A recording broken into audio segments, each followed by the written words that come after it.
welcome to Inner Circle Guidance. Today we're going to be doing a collective reading, but for those of you who are new to the circle, hello and welcome.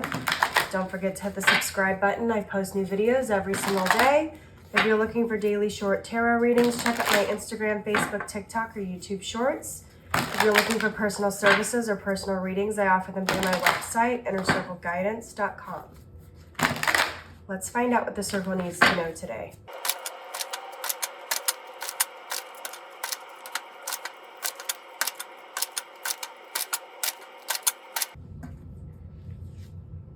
We have the Three of Cups.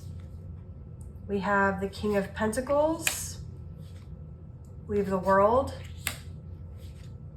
We have the Chariot. We have the Nine of Swords. We have the Lovers on the bottom of the deck. I'm very much picking up on the fact that a lot of you are really looking for balance. You're looking to close out major cycles and achieve major milestones. And you're looking at trying to figure out how you can be a master at transaction when it comes to your time and your energy. And I'm seeing that a lot of you, this is your goal through this next spiritual awakening or the current spiritual awakening that you're in. But in order to find complete balance, in order to achieve major milestones, and in order to become a master at transaction when it comes to the spiritual realm of transaction of energy and time, you have to learn to take full accountability for your actions, your thoughts, your feelings, your decisions. And ultimately, it does come down to the decisions that you make. Now, for some of you, this is very scary to admit, because if you are solely responsible for the success or failure of yourself, then that means that you are the only person or thing that can be to blame if things go south. And yes, that can be scary, but the Nine of Swords, you have to remember, is allowing your feelings and your thoughts to overpower you to think things are worse than they actually are. What you have to remember is, if it is true that if you fail and you take accountability, then you are the only person who is responsible for your failure, then the opposite is also true, that you are also responsible for your success. Some of you are still in fear of your own power, and it's because you haven't stepped fully into your confidence and your self-worth when it comes to your manifestation and when it comes to your desires and your skill set and what you think you deserve. A lot of you want to stay in this victim mentality in certain aspects because it's easier than being accountable. It's easier than having to face the things in your life that maybe need to change. But when you take accountability, you also step into your power and take the power back that you've been giving away. It allows you to make the changes that are necessary to make in order to usher in more happiness and abundance. It allows you to step into your power of manifestation in terms of you are then recognizing that anything that you dream up, you can transmute into the physical realm of tasting, touching, feeling, etc. Instead of looking at this as a detour or looking at it as an obstacle or looking at it as a negative, the fact that you are solely responsible gives you this huge immense power. Because if you're acknowledging that you have the sole power to fail, and that means you have the sole power to succeed. So instead of shying away from that, the universe is very much wanting you to step into this more confident, decisive energy when it comes to your manifestations.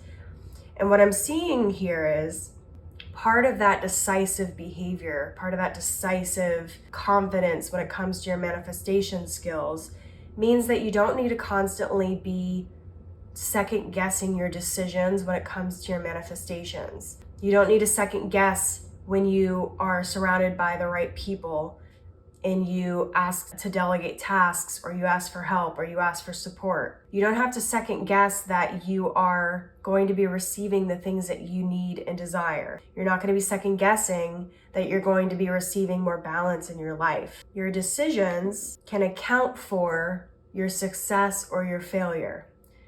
Now, with that being said, I feel like there needs to be one caveat put here, because sometimes we get caught up on certain things that are not our responsibility or are not in our control. You have to remember that as Master Manifestors, we also have to abide by the laws of the universe, meaning that we are solely responsible for our successes and failures, but that means the things that we can control that have to do with us. You can't infringe upon someone else's free will, and if you do, there will be negative consequences and negative karma to that. I bring this up because some people get caught in these cycles of karma because they think that every single thing is in their control or that they have to control every single thing. That is not technically correct. Being a Master Manifestor means that you know how to transmute energy when it pertains to you. But with the external energies that are surrounding you that you can't control or that you shouldn't control, it's more about learning to go with the flow of the energy and being able to make the best out of situations as it pertains to you. Don't feel as though every little thing has to be controlled or that you have to control everything in order to succeed. The Master Manifestor knows when the transaction is going to be viable, when the transaction is in the best interest of the manifestor.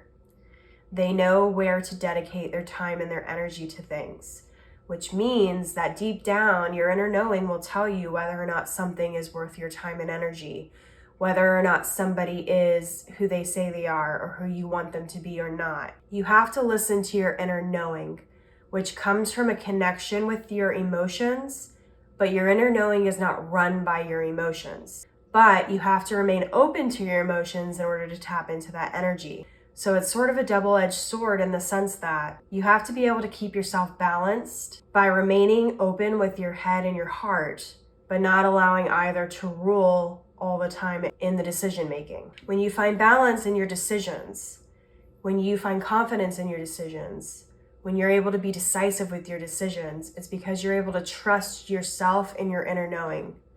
Your inner knowing is not going to steer you wrong. So when you start really paying attention to the spiritual side of yourself and you really start connecting with that part of you, your decision making will not be wrong.